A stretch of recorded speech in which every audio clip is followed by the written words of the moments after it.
Good morning, everybody. This is Steve from the Worley Bugger. It is the day before Thanksgiving, November 27th. Here at Rinehart Park on the Yakima River. You can see, nice sunny day.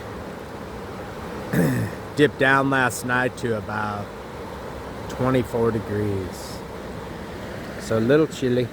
But it's been a few weeks since we did a report. Of course, you know, November, the season winds down considerably. Things get colder, insect hatches, you know, disappear. But it doesn't necessarily mean that the fish go into hibernation. Of course, they still feed on a daily basis. Some days they feed more than other days. Typically days like this are really good when we have, you know, lots of sun, especially with how low the river is. We have gotten some rainfall in the last week, and the river saw a little spike of water, which, you know, it all helps at this point. But it doesn't take long, with as low as the river is, it doesn't take long to bring the temperature up a few degrees and get fish active. So watching the weather patterns and watching the daytime highs, watching where the sun's going to be, those are all really crucial elements that you can pay attention to if you plan some winter fishing, you know, over the next couple of months.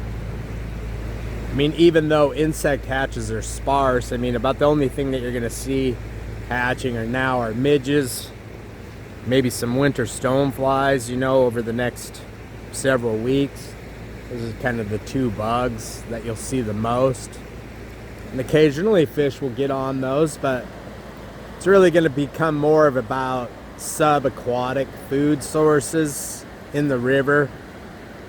If you pay attention to the substrate on the Yakima, you know, from top to bottom, the river is just absolutely covered in case caddis. So that becomes a really, really essential food source for trout, as they can just pick case caddis off the rocks when other food sources aren't available.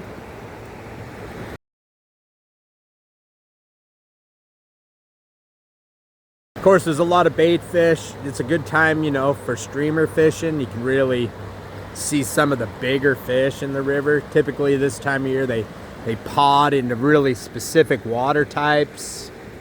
There goes a midge right there.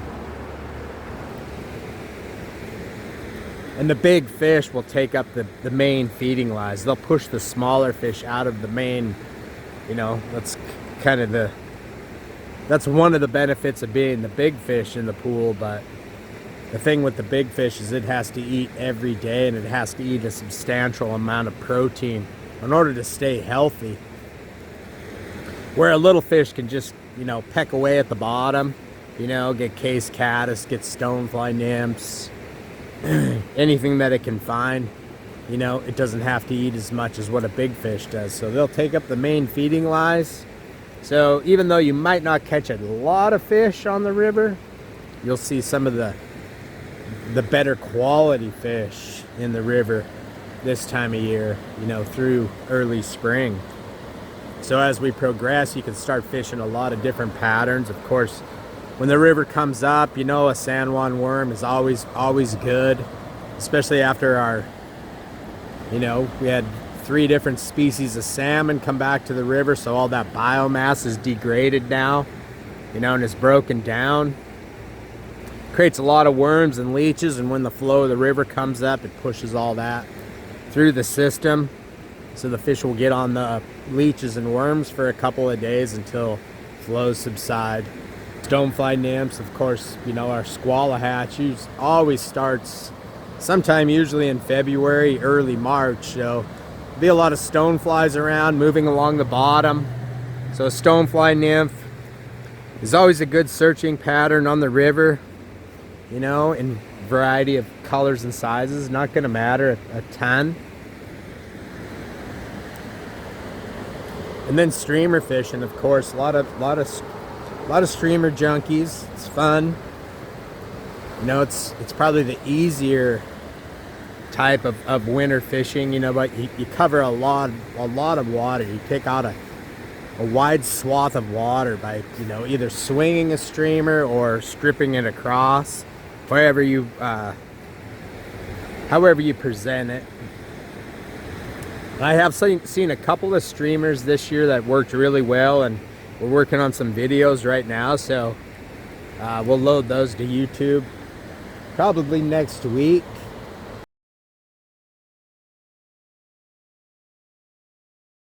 I had a problem with my phone. It went in the drink and had to get a new one, so that's kind of set us back a couple of days.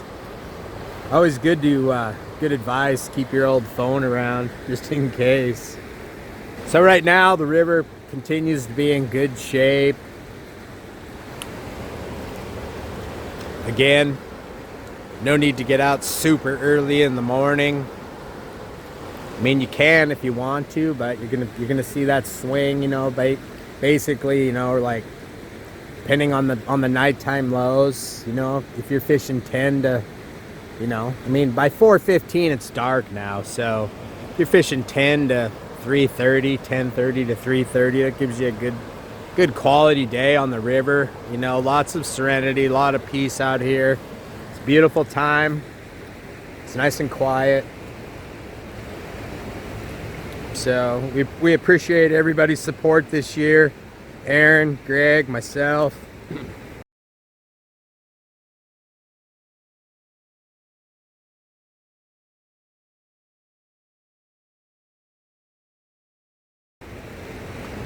Everybody that supported our efforts.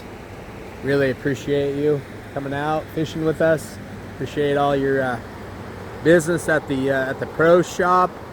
And we'll see everybody in the new year. We'll give another report in December and keep everybody posted on how the river is. And if you're traveling this holiday weekend, travel safely to your destination. Everybody have a great Thanksgiving, and give the pro shop a call if you have any questions. We'll be happy to help. All right, happy Thanksgiving.